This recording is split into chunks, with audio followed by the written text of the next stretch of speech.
নমস্কার, আমি ডক্টর জয়ন্ত বাইন, প্লাস্টিক এবং কসমেটিক সার্জন। আজকে আমরা যে স্যারের হেয়ার ট্রান্সপ্লান্ট করবো, ওনার 43 বছর বয়স, 43 ইয়ার্স অফ এজ। তো আমরা দেখতে পাচ্ছি না গ্রেড 7 বার্ডনেস রয়েছে, একদম পেছন অব্দি খালি হয়ে গেছে। কাছ থেকে যদি আমরা দেখি দেখব গ্রেড 7 বার্ডনেস রয়েছে। তো আমরা যদি হিসেব করি 700 দিয়ে 900 দিয়ে গুণ করতে হয়, সেক্ষেত্রে 7 × 9 6300 ফলিকেল দরকার। তো একদিনে একবার এই 6300 ফলিকেল ট্রান্সপ্লান্ট করাটা ভীষণ ডিফিকাল্ট। আমরা কনজিকিউটিভ 2 দিন ধরে করতে পারি, বা 4 থেকে 6 মাস পরে, বা 8 থেকে 10 মাস পরে আমরা জিনিসটাকে রিপিট করতে পারি। তো আজকে আমাদের প্ল্যান রয়েছে যে 6300 ফলিকেল লাগবে, তার মধ্যে 3000 থেকে 3500 ফলিকেল আজকে আমরা ট্রান্সপ্লান্ট করব।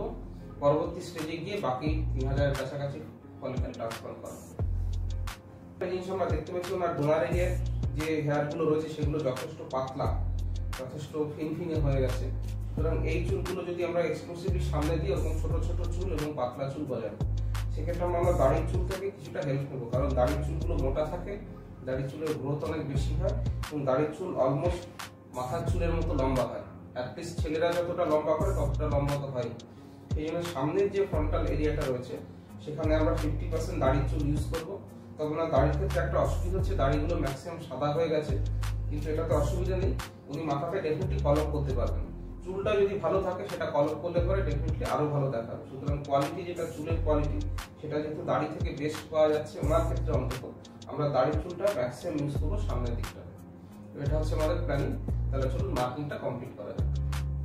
তো এটা হচ্ছে ন্যাজিয়াম, এখানে মেয়েরা টিক করে থাকে, তার থেকে 4 আঙুল উপরে আমরা হেয়ার লাইন করি ইউজুয়ালি। তো 4 আঙুল উপরে অলরেডি ওনার চুল রয়েছে। আমরা ওনাকে একটু কুঁচকে তাকাতে বলে একটু উপর দিকে কুঁচকে তাকান ভাই, আরো কুঁচকে তাকান উপরের দিকে ছাদের দিকে। কুঁচকে তাকালে যেখানে কুঁচকোনোটা শেষ হচ্ছে সেই জায়গাটা আমরা হেয়ার লাইন করবো। ওনার বয়স যেহেতু 40 ক্রস করে গেছে, আমরা একটা ম্যাচিওর হেয়ার লাইন দেবো, খুব সামনের দিকে হেয়ার লাইন আমরা করবো না। এটা ফ্রন্টাল টাফ এরিয়া, এখানে কিছু চুল ওনার রয়েছে। এটা ফ্রন্টাল উইং, এটা জোন 1, এটাও জোন 1। আমরা দেখতে পাচ্ছি জোন 1 এ অলমোস্ট কোনো চুল নেই। এটা হচ্ছে জোন 2 এবং এটা হচ্ছে জোন 3। আমরা দেখতে পাচ্ছি জোন 2 এবং 3 তে কিছু কিছু চুল রয়েছে যেগুলো ছোট হয়ে গেছে। তো আজকে আমরা, এটাও জোন 1 এর মধ্যেই পড়ে, তো আমরা আজকে এই 3টে জোন কভার করব, জোন 1, 2 এবং 3। এই 3টে এরিয়া আজকে আমরা কভার করব, জোন 1, 2, 3। বাকি যে জোন 4 বাকি থাকছে, জোন 4 কে আমরা দুটো অংশে ভাগ করতে পারি।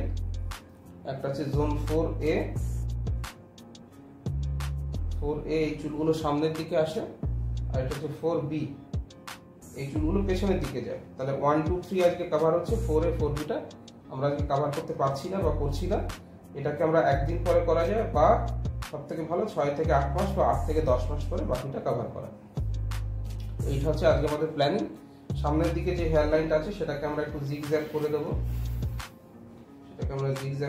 উঁচু উঁচু এগুলো সবগুলো করে দেবো, যাতে জিনিসটা ন্যাচারাল দেখায়। সো ফ্রেন্ডস, আপনারা এর ক্ষেত্রে মার্কিং এর প্ল্যানিং ব্যাপারগুলো বুঝলেন।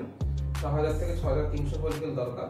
আজকে আমরা 3000 ফলিকেল ট্রান্সপ্লান্ট করছি, 3000 থেকে 3200 কাছাকাছি ফলিকেল ট্রান্সপ্লান্ট করবো, বাকি 3000 সেকেন্ড সেশন করা হবে।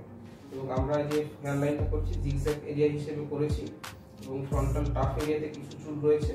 ফ্রন্টাল যে হেয়ার লাইন এবং ফ্রন্টাল জোন 1, এখানে অ্যারাউন্ড 1400 থেকে 1600 ফলিকেল ইউজ করা হবে।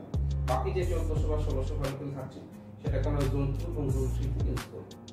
হেয়ার ট্রান্সপ্লান্টে কিভাবে আমরা গ্রাফট হারভেস্ট করছি, কিভাবে স্লিট মেকিং করা হয়, কিভাবে চুলগুলোকে বসানো হয়, কিভাবে টেম্পারেচার মেনটেন করা হয়, সার্জারির পরে কিভাবে যত্ন নেবেন, 1 মাস পরে কেমন দেখায়, 3 মাস পরে কেমন দেখায়, 6 মাস পরে কেমন দেখায়, এই সমস্ত নিয়ে আমার ইউটিউব চ্যানেলে অনেক ভিডিও দেওয়া রয়েছে, বাংলা, ইংরেজি, হিন্দি 3টে ভাষাতেই দেওয়া রয়েছে, আপনারা দেখতে পারেন। এই ভিডিওটা যদি ভালো লাগে তাহলে নিচে এসে কমেন্ট করতে পারেন, এবং যদি কোনো প্রশ্ন থাকে তাহলে কমেন্ট করতে পারেন। আর নিচে আমার ফোন নম্বর, হোয়াটসঅ্যাপ নম্বর দেওয়া রয়েছে, সেখানে আপনার মাথার খালি হয়ে অংশ ফটো পাঠিয়ে দিলে আপনারা দেখে আপনার কোন গ্রেডের বার্ডনেস কি করতে হবে, কত খরচ হবে, সমস্ত ডিটেলস বলে দেবো।